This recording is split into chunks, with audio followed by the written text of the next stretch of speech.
Hello, everyone out there.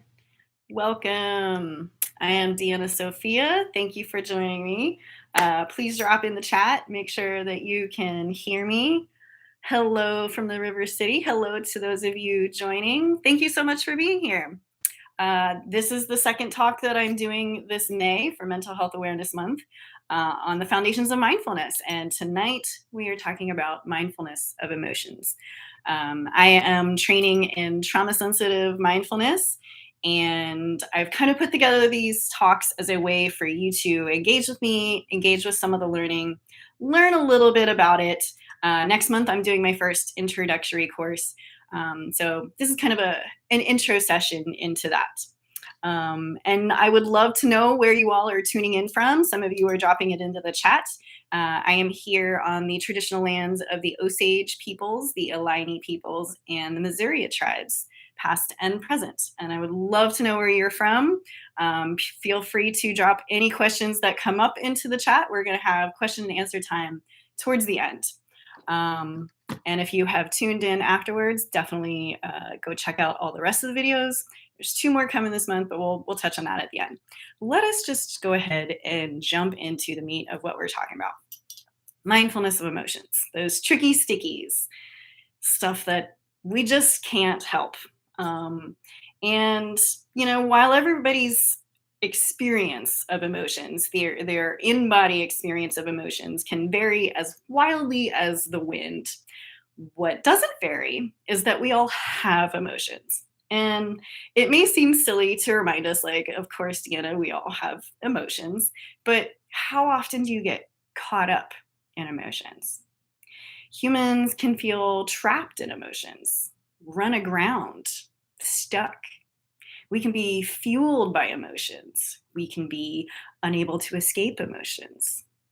We can be numb to emotions, that scary absence of emotions. Or we can want to feel certain emotions, especially when it has to do with our sense of getting back to beingness in our own body, something of a safety of emotions.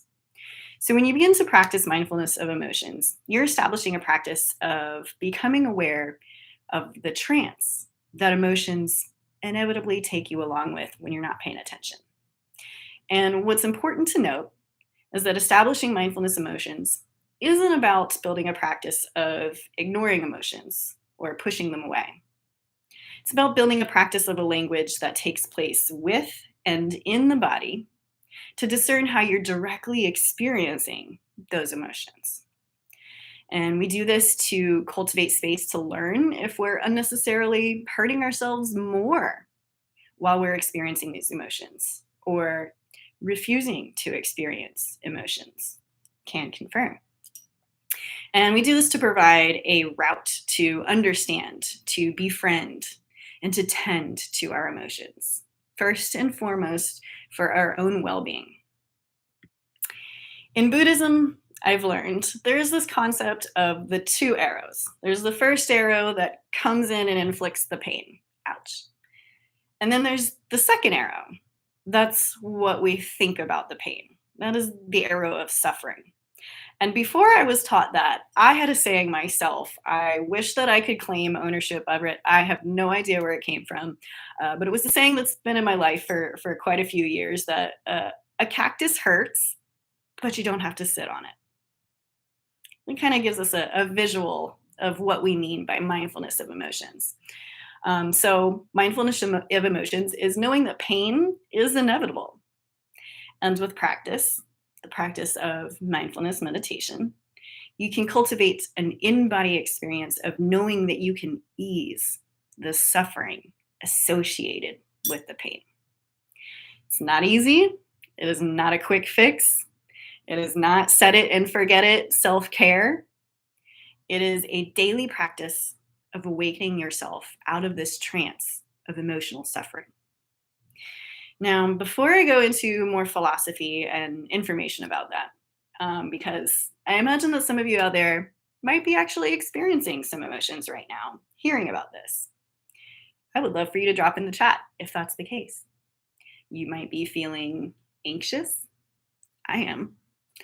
You might be feeling restless, hesitant, tense, cynical. I've got nervousness in the chat. You could be guarded. You could be curious.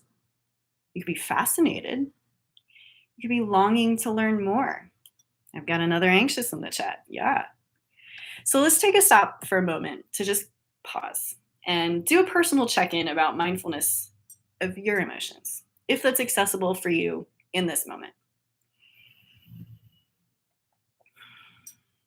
So can you notice if you're having an emotional reaction right now? We got some in the chat. Can you sense a place in your body where you're experiencing some sensation of reaction? Do a scan and try to feel from the inside out where you might be receiving signals. Just to kind of name that place. You could say shoulders. You could say face. I've got shoulders and chest in the chat. Belly, hands, any place where you're noticing sensations happening. And if it's accessible for you in this moment, can you investigate that sensation itself? Can you give the sensation a name? You might say that it's heat you sense or tightness. See if you can drop it into the chat. You might say it's a constriction or a weight. What flavor does this sensation have? Stress monster. Yeah, that is definitely a sensation. So let's come back out of this little mindful moment with our body, back here to the chat. And what we've actually just practiced is mindfulness of emotions. It's establishing awareness of the feeling of emotions. I've got radiate in the chat. So feelings are actually different from emotions. This is actually the first step of mindfulness of emotions. Building this language to understand how the body reacts and processes emotions.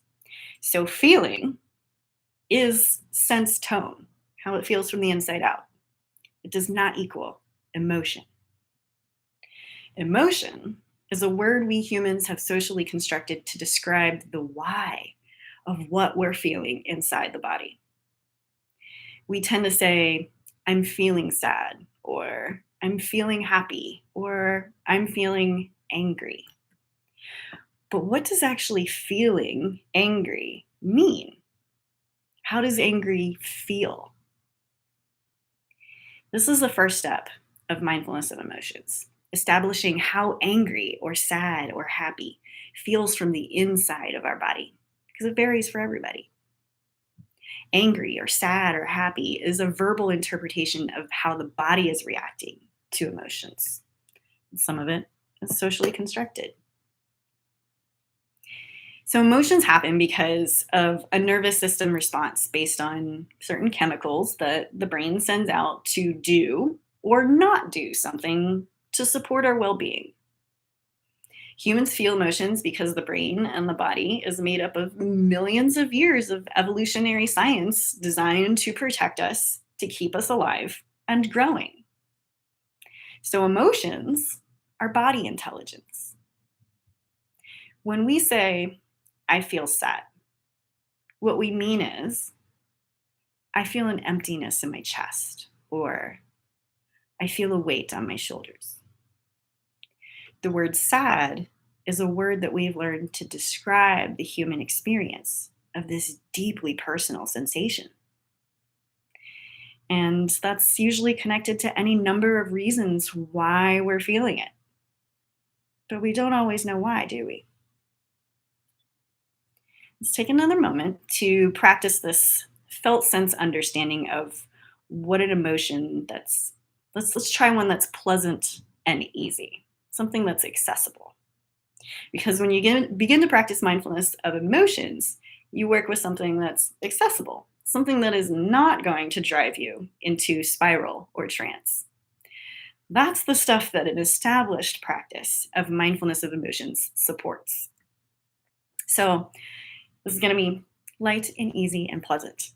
I want you, for a moment, to think of a time when you received recognition of achievement. Sometime when you did something really good, be it at work or at school. Bring up this memory. You could have received recognition from a caregiver or a friend, an achievement that you recognized yourself for. Sometimes someone expressed pride or happiness with you. Bring up this good memory of achievement.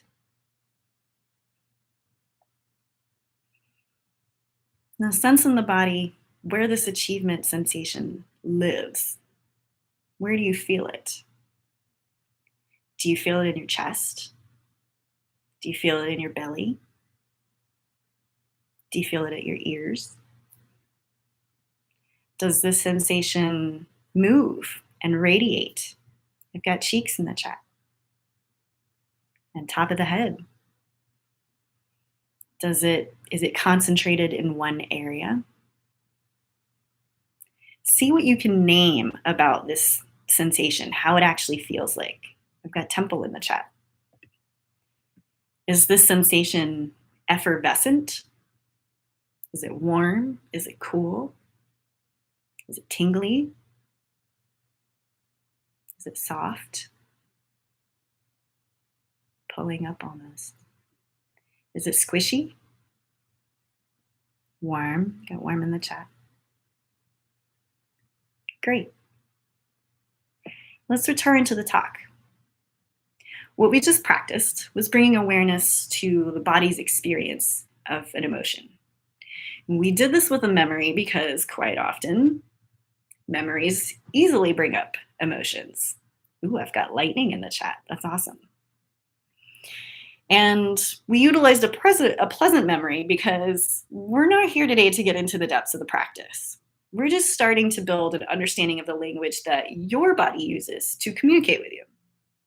And so you've brought up a pleasant emotion. That's good. That's awesome.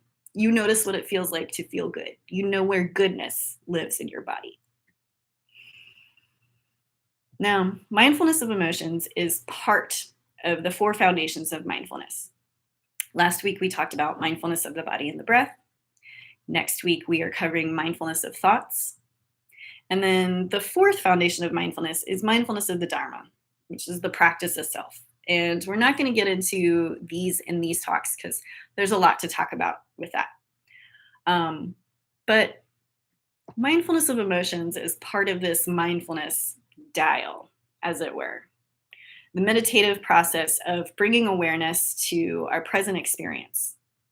Because we can kind of experience emotions or total absence of emotions all of the time, right? What mindfulness does is support establishing a resonant relationship with the body, with the nervous system. It gives you the pause to notice between stimuli and response. Because what you can learn from the body, what you can learn in the body, practicing mindfulness, is that the body experiences things that are pleasant, unpleasant, and neutral. Everything derives from there. And emotions, again, are the verbal language that humans have constructed to try to explain these experiences to other people. And it's often very confusing. Has anyone ever asked you how you are today, how you're feeling, and you had no idea how to respond? Quite often, we then realize that society has kind of programmed us one way or another to ignore that confusion or to not want to probe into it. And so we say, I'm fine. And we might not be fine. And so we end up pushing away awareness of what the body is trying to communicate with us. Or we humans can get really caught up in catching on to amplifying the emotions of the moment, the emotions that are present with other people, such as excitement or arousal or distress, anger, resentment, revenge, and fear. Mindfulness meditation is simply awareness, the literal pause. It's an opening to becoming aware, present, inquiring, placing the space between stimuli and response to re-engage our reasoning. Because, as you probably know, strong emotions very much speed things up, or they can slow them all the way down. We can say, well, that escalated quickly. It's the speeding up of emotions. Humans can get themselves in trouble, though, because when you're flooded with a strong emotion, you can get lost in the trance of them. You get further and further away from that reasoning part of the brain that engages with compassion and empathy, whether that be for your own well-being or for a loved one. One of the emotions that I work with regularly in my practice is anger. Not to get rid of it, but to learn from it, to gain agency of choice and my voice with it. I like to say that anger is like a controlled burn in my life. I am a trauma survivor, so I do actually need to do maintenance control burns in the forest of my meditation process to synthesize these powerful emotions that are usually attached to grief. But if I'm not there to watch the fire, if I'm not there to set up the boundaries, the trenches with which to safely burn and then ground that anger, if I'm not there with the safety hose when the fire begins to catch on things that I don't want to burn, I risk that controlled burn becoming a wildfire, getting loose, scorching other areas of my life, affecting wildlife around me. Anger is a very intelligent emotion because it usually points us to a deep hurt. But it's up to me to decide how I want to attend to that hurt in that moment. That's what mindfulness provides me. Sometimes I don't have the capacity to act on my anger because I'm already depleted as hell. Further engaging with it would deplete me more, and it becomes much harder for me to find my baseline to actually care for my body, my own stability, the things that I actually need to do to maintain my life, so I can continue to facilitate my own resilience in this world that is very clearly fueled by anger. And sometimes I do need to act on my anger because my anger is trying to keep me from experiencing suffering, or it wants me to show up for the suffering of others. Show up in very strategic ways that support and ease to that suffering. Harm reduction to suffering. I'll offer this quote from Lama Rod Owens from his book, Love and Rage. I hate that this is backwards. Maybe it's not backwards for you. Lama Rod Owens is a Black queer Dharma teacher with a background in radical activism. In my practice, he says, self-agency as well as agency over my anger means that I am in power with my anger, whereby I have confidence that my anger will not overwhelm me, which will make it easier for me to take care of the hurt beneath the anger. I'm not running away from it, nor am I forcing it to do anything besides be itself. So that's power with. It sounds simple, but in practice, it's not easy. It takes time. It takes time being willing to turn towards what hurts and attend to that firstly.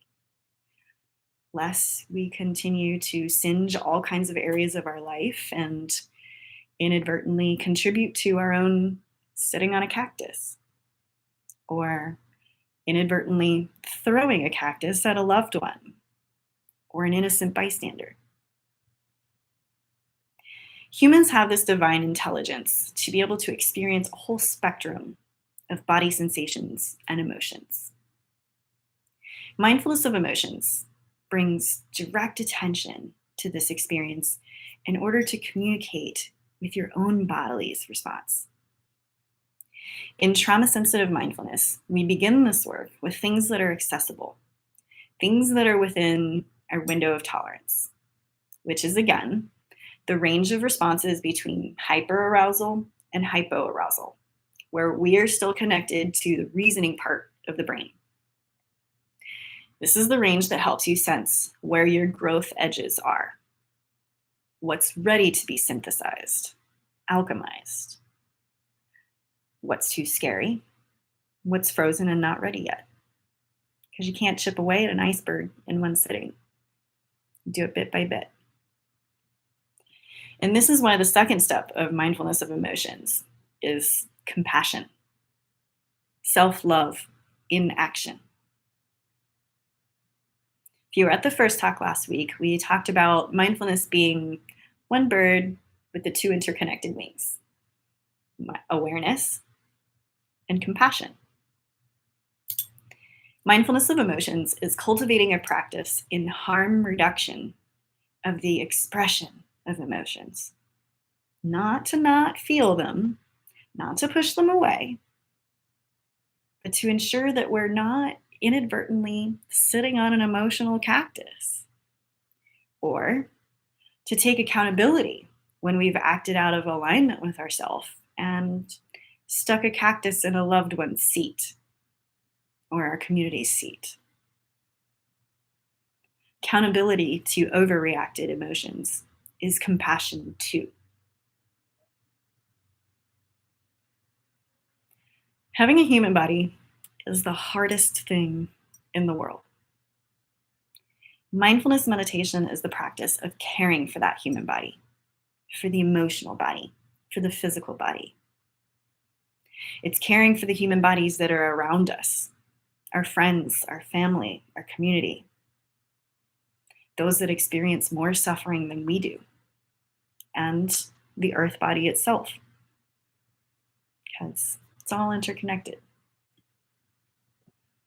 How we feel dictates how we react. Mindfulness of emotions is building that awareness between stimuli and response, where we have discernment, building in that space to pause, understand, attend, befriend, and then respond in ways that reduce harm and ease suffering. Thank you. Not whereas. So I am going to open the floor to question and answer. Thank you so much for dropping so much in the chat. I'm really excited that you're engaged with this. I'd love to know if you have questions about what was difficult to understand, anything that you would like more clarity about. Yes, thank you too. If you did try the practice, if you're able to do that, and not everybody's always able to practice on drop of a dime like that, what did you discover about your practice? I'd love for you to drop anything that comes up in the chat. I love engaging about this.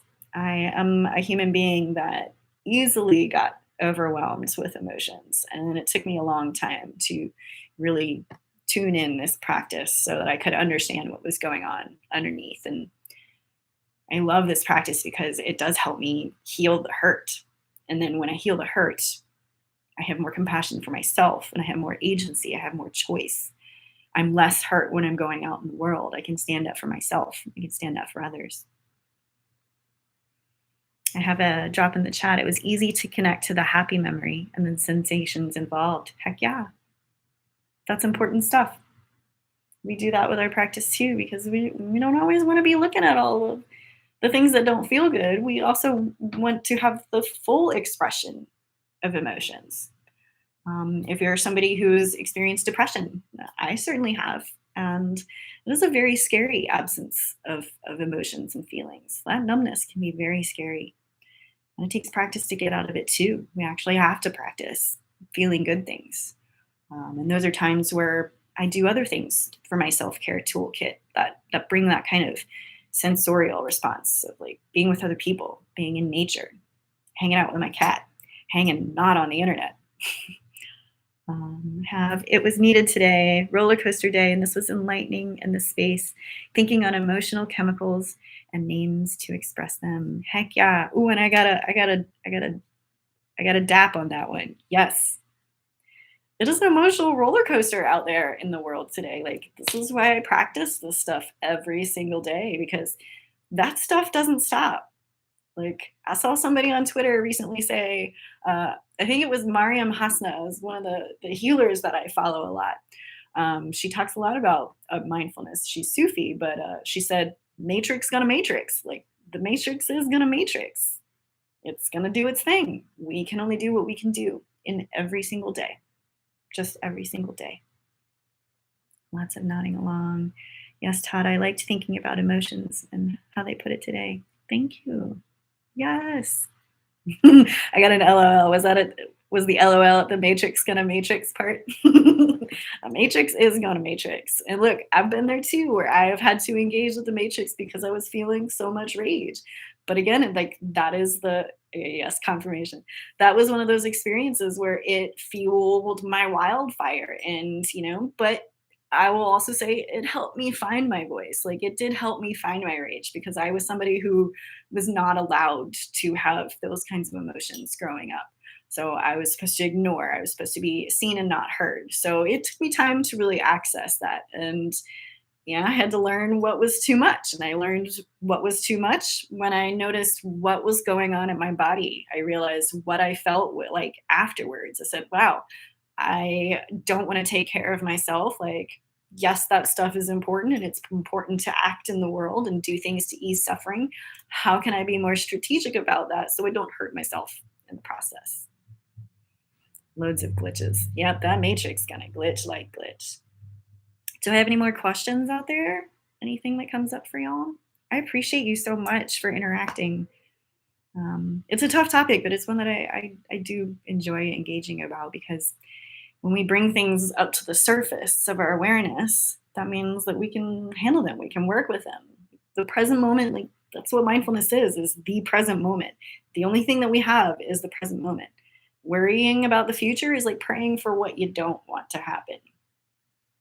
The wildfire, wow, tongue tied. The wildfire metaphor is important. It is. Take that one with you. That is the one that I work with the most.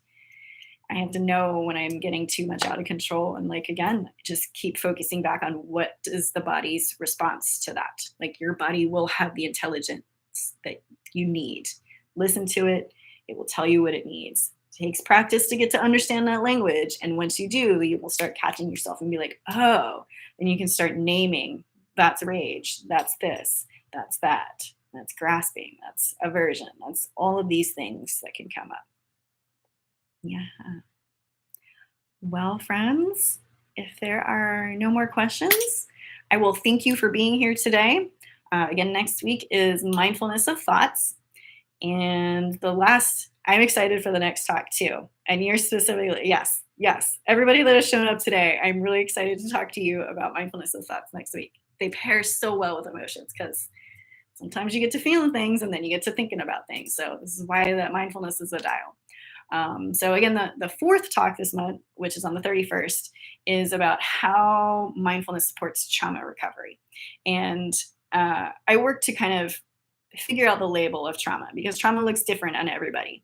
And I work under the assumption that everybody has experienced some level of deep grief, mental health challenges, systemic oppression, these kinds of things. All of these things follow under that trauma banner.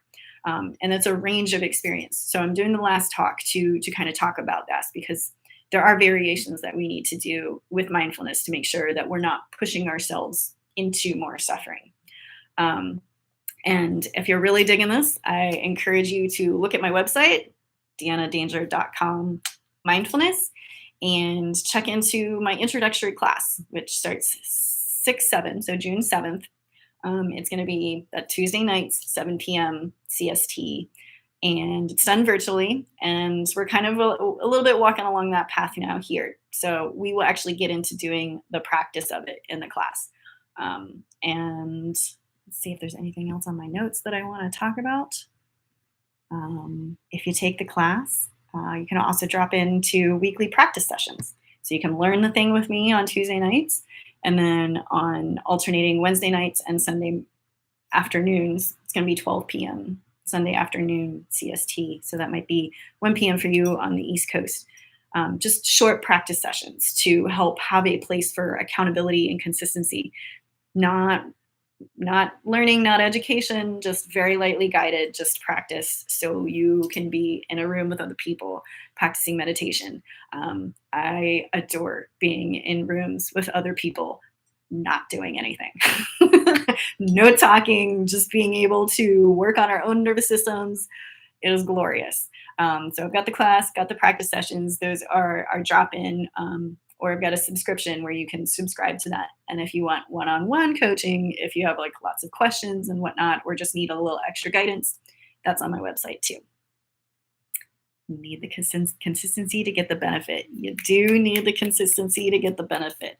I do it every single morning, no matter what I'm feeling. And I've been doing it for years. And it is definitely, definitely helps get me out of a number of tricky situations and holes. So thank you all again for being here. Again, my name is Deanna Danger, and this will be up in perpetuity. And I look forward to seeing you all next time. Thank you.